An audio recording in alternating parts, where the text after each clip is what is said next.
नमस्कार, मैं योगेश राणा। आजकल उत्तराखंड के राजनीतिक गलियारों में बॉबी पवार को लेकर खूब चर्चा हो रही है। युवाओं के हक और बेरोजगारों के लिए लड़ाई लड़ने की बात करने वाले बॉबी पवार ने एक राजनीतिक घोषणा की है।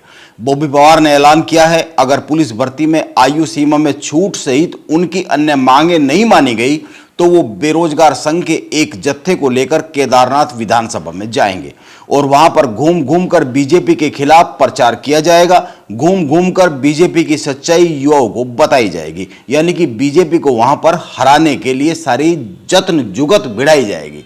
बॉबी पवार एक राजनीतिक समीकरण भी समझा रहे हैं। वो बता रहे हैं केदारनाथ विधानसभा सीट पर एसटी नहीं है, केदारनाथ सीट पर सबसे ज्यादा युवा सामान्य वर्ग से है। बॉबी पवार एक गणित यह भी समझा रहे हैं। वो कह रहे हैं, अगर सरकार उनकी मांगे नहीं मानती है तो युवा अपने अपने अभिभावकों और रिश्तेदारों को कहेंगे सरकार हमारी मांग नहीं मान रही है, इसीलिए हम बीजेपी के और सरकार के विरोध में काम करेंगे।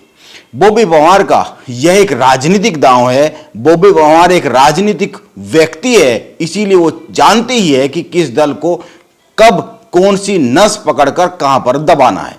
बॉबी पवार बीजेपी को राजनीतिक नुकसान करने की चेतावनी दे रहे हैं, इसीलिए इस सवाल पर चर्चा तो की ही जानी चाहिए कि बॉबी पवार आने वाले समय में उत्तराखंड में किस दल के लिए सबसे बड़ी चुनौती बनते हुए दिख रहे हैं, सबसे बड़ा राजनीतिक खतरा बनते हुए दिख रहे हैं। वो दिख भी रहे हैं या फिर इस तरह की कोई बात है ही नहीं बीजेपी के लिए या फिर कांग्रेस के लिए।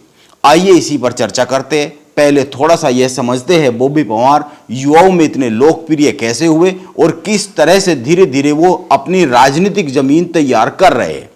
कि अगर यहाँ मांगे नहीं मानी गई तो उत्तराखंड बेरोजगार संघ का एक जत्था केदारनाथ उपचुनाव के लिए रवाना होगा और वहीं पर घर घर जाकर उन्हें सच्चाई बताई जाएगी कि सच्चाई क्या है। कम से कम ये हो जाएगा जो प्रदेश भर में जो भाजपा के प्रति, सरकार के प्रति जो एक युवाओं में आक्रोश है वो कहीं ना कहीं न्यूट्रल हो जाएगा। और अगर न्यूट्रल नहीं करेंगे तो समझ सकते हैं पहले बद्रीनाथ गया, मंगलोर गया, हो सकता है केदारनाथ भी जाएं, क्योंकि इस जो क्राइटेरिया है ये सामान्य वर्ग के युवा के लिए सबसे ज़्यादा खराब है। और उस सीट पर, जिस सीट पर उपचुनाव होने हैं, उस सीट पर सबसे ज़्यादा अगर युवा है वहाँ एसटी तो है ही नहीं, वहाँ दूसरा भी नहीं है, सबसे ज़्यादा युवा सामान्य वर्ग के युवा है। और मैं चाहता हूँ अगर सरकार मांग नहीं मानती है वो युवा अपने अपने अभिभावकों, अपने रिश्तेदारों के लिए ये मैसेज दें कि सरकार हमारी मांग नहीं मान रही और प्रतिज्ञा लें कि हम सरकार के विरोध में काम करेंगे। जब 2017 में उत्तराखंड की सरकार ने कोई सरकारी भर्ती नहीं निकाली तो 2018 में बॉबी पवार बेरोजगार संघ से जुड़े और सरकारी भर्ती निकालने के लिए आंदोलन चलाया। बॉबी पवार को बेरोजगार महासंघ का अध्यक्ष घोषित कर दिया गया।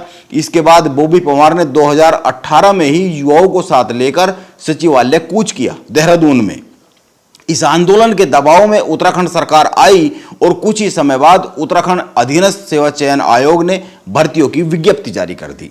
बॉबी पवार सबसे अधिक उभर कर सामने आए। सरकारी नौकरियों की भर्तियों की परीक्षाओं में धांधली के खिलाफ प्रदर्शन कर आरोप उस समय पर लगे जब पेपर लीक के मामले सामने आए। कुछ समय बाद ही मुख्यमंत्री धामी के निर्देश पर एसटीएफ ने पेपर लीक मामले की जांच शुरू की और आरोपियों की गिरफ्तारियां शुरू हो गई। पेपर लीक मामले में अभी तक करीब 62 आरोपियों की गिरफ्तारी हो चुकी है।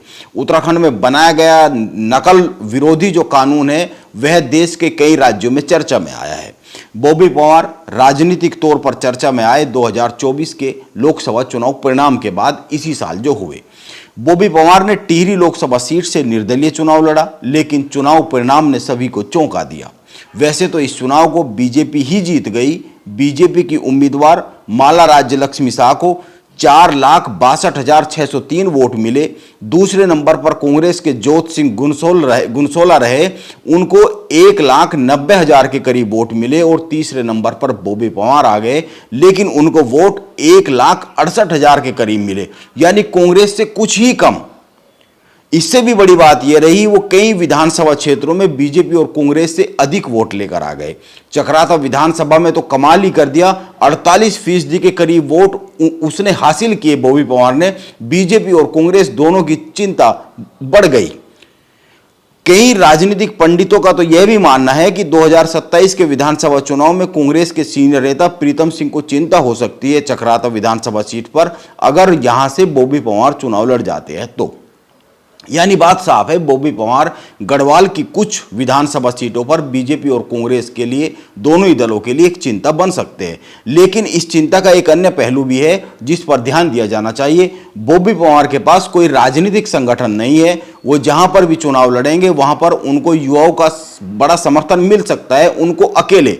लेकिन किसी अन्य सीट पर वो अपने किसी अन्य साथी को लड़ाते हैं या फिर किसी और नाम का समर्थन देते हैं, तो चुनाव मैदान में उतारते हैं या किसी और को, और उसको पीछे खड़े होते हैं, उसको समर्थन के लिए कहते हैं, तो यह नहीं कहा जा सकता कि बॉबी पवार के कहने पर युवा या फिर कोई और किसी अन्य को वोट दे दे।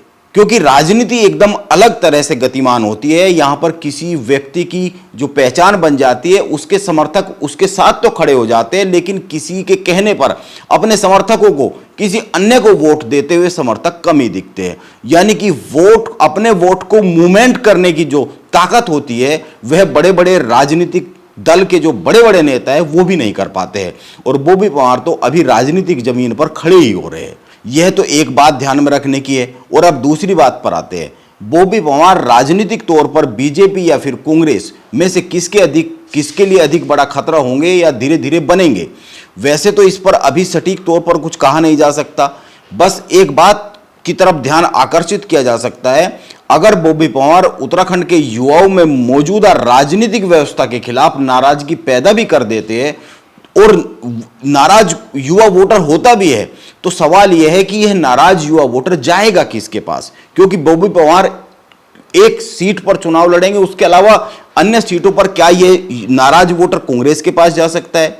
यह एक बड़ा सवाल है कि कांग्रेस क्या इस तरह चुनाव लड़ सकती है उत्तराखंड में, जिस तरह कांग्रेस का चुनाव लड़ने का इतिहास रहता है। आप एक सिचुएशन को समझिए, अगर किसी सीट पर त्रिकोणीय मुकाबला बनता है तो लाभ बीजेपी को होता है। अगर 2027 के विधानसभा चुनाव में बॉबी पवार अपने समर्थन से कुछ लोगों को चुनाव लड़वाते भी है और मान लीजिए त्रिकोणीय मुकाबला हो भी जाता है, तो बीजेपी को त्रिकोणीय मुकाबले में लाभ मिलता है। और क्यों मिलता है, इसके लिए तीसरी बात पर आते हैं। बीजेपी चुनाव के वक्त जमीन पर एक एक वोट का कैलकुलेशन बैठाकर काम करती है, कांग्रेस आपसी लड़ाई में फंसी रह जाती है। बीजेपी अपने सिस्टम और अपने कार्यकर्ताओं के जरिए वोटर को बूथ तक लाती है, जबकि कांग्रेस अपने लोकल नेताओं के जरिए वोटर को बूथ तक लाती है। इसलिए अगर कांग्रेस में गुटबाजी हो जाती है तो उसका अधिक नुकसान हो जाता है, उसका वोटर झट से बट जाता है, उसका वोटर बूथ तक उस तरह से नहीं आता है। लेकिन अगर इसी तरह की गुटबाजी बीजेपी में होती है तो उसका जमीन पर इतना बड़ा नुकसान होता नहीं है, क्योंकि उसका वोटर कम बटता है। उसका वोटर सिस्टम से और कार्यकर्ताओं के जरिए आता है, नेता के कहने पर इस तरह से वोट नहीं देता जिस तरीके से कांग्रेस में देता है। कुछ नेताओं को छोड़ दे, अगर बड़े नेताओं को। यह दोनों दलों के काम करने का तरीका है, जिसका असर वोटर पर भी अलग अलग दिख सकता है। इसीलिए दोनों दलों का जो काम करने का तरीका है, सिस्टम है, वो एकदम अलग है। इसीलिए बॉबी पवार व्यक्तिगत तौर पर किसी एक सीट पर चुनौती बन सकते हैं, लेकिन वो दूसरी अन्य सीटों पर चुनाव को प्रभावित करने की कितनी बड़ी शक्ति बन पाएंगे, इस पर अभी शक किया जा सकता है। अब एक और बात पर ध्यान दीजिए। यह सही है, बेरोजगार संघ ने उत्तराखंड स्थापना दिवस के दिन यानी 9 नवंबर को देहरादून में एक बड़ी रैली निकाली और उत्तराखंड की सरकार को अपनी ताकत का एहसास कराया। दरअसल पुलिस भर्ती के मामले में उत्तराखंड की मौजूदा सरकार को समय रहते समझना चाहिए था। आयु सीमा एक बड़ा मुद्दा बन सकती है। रोजगार उत्तराखंड ही नहीं, पूरे देश में एक बड़ी समस्या है बेरोजगारी। इसीलिए रोजगार एक बड़ी उम्मीद से देखते हैं, खासकर जब सरकारी नौकरियां आती है तो युवा उनको उसकी तरफ एक बड़ी उम्मीद से देखते हैं। उत्तर प्रदेश में आयु सीमा में छूट दी गई, ऐसे में सालों बाद भर्ती उत्तराखंड में आई तो कुछ साल की छूट समय रहते दी जा सकती है, दी जानी चाहिए थी। अब उत्तराखंड सरकार इस दिशा में कदम उठाती हुई दिख रही है, लेकिन अब देरी हुई है। अब दी जाने वाली छूट का क्रेडिट बॉबी पवार को जाएगा, इससे इनकार नहीं किया जा सकता है। नौकरशाही कुछ मामलों में अटकती हुई दिखती है, वह उलझती हुई दिखती है, कुछ मामले समय पर निपटते हुए दिखते नहीं है, जिसका नुकसान सरकार को या फिर संगठन को, बीजेपी को हो सकता है। मुख्यमंत्री धामी बार बार उत्तराखंड में सड़कों के गड्ढे भरने की तारीख तय करते हैं, लेकिन समय पर यह काम पूरा ही नहीं हो पाता। अखबारों में हेडलाइंस छपती है, मीडिया में हेडलाइंस चलती है कि मुख्यमंत्री ने ये टाइमलाइन रखी थी, लेकिन हुआ नहीं है। इसी तरह से मुख्यमंत्री धामी ने पिछले दिनों एक बड़ा फैसला लिया। राज्य के सभी 13 जिलों में नियमों को तोड़कर जो जमीनों की खरीद हुई उसका ब्यौरा मांगा सभी जिला अधिकारियों से, लेकिन तय समय पर यह हुआ ही नहीं। मुख्य सचिव को इसका रिमाइंडर भेजना पड़ गया। बॉबी पवार बड़ी राजनीतिक महत्वाकांक्षाएं रखते हैं, इसमें कोई लुकी छिपी बात नहीं है, इसीलिए आने वाले समय में वो किसके हिस्से की राजनीतिक जमीन पर पैर जमाएंगे यह देखने वाली बात होगी। चिंता बीजेपी और कांग्रेस के कुछ लोगों को हो रही होगी। नमस्कार, मैं योगेश राणा।